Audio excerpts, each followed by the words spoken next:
Take a check on shares of Aurora Cannabis, closing the day down by more than 9% after reporting earnings last night. Earlier this afternoon, I got a chance to speak to Aurora Cannabis's chairman, Michael Singer, and I pressed him on an issue that a lot of people on Wall Street are concerned about, the need for capital. Take a listen.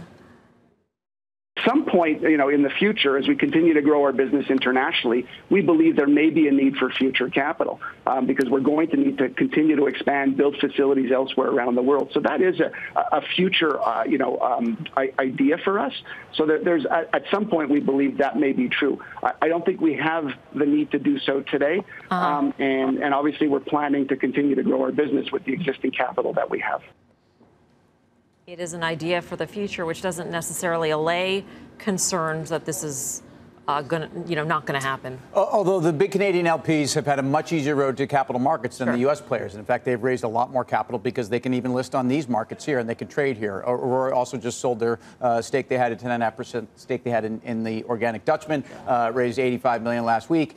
Look, the bottom line in these numbers, the most disturbing part about it is they gave guidance a month ago. And what missed, they said today, okay, granted, it wasn't their core business. Their core cannabis business was fine. It actually hit the numbers, but it was their ancillary business. But why not report that a month ago? The big problem with the industry right now is really a level of sophistication in terms of guidance and gauging your business. The other problem here is these guys talked about volatility in the earnings cycle going forward, and the industry doesn't want to hear that. So, yes, a record quarter in terms of Canada and the best kind of core production out of Canada of any of the big players. They should be proud.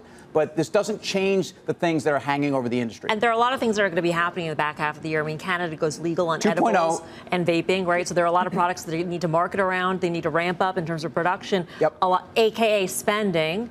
And they already said SG&A is going to go up to 9% from 1% in the last quarter. The things that you should look forward to in the second half of the year. So Cannabis 2.0 in Canada means that actually different format products, edibles, different, more higher margin products are coming through. And let's be clear, Canopy, Aurora, they are very well positioned for 2.0, and that's exciting. But in terms of cash costs, they got a little better this quarter. Let's see where they go in the half. Yeah.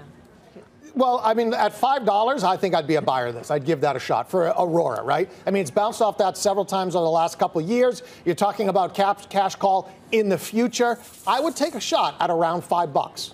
I can't endorse it. I buy charts, not companies, not ideas, not themes, and they're bad charts. Whether it's Canopy, whether it's Aurora, whether it's Tilray. What's so bad about that chart, Chris?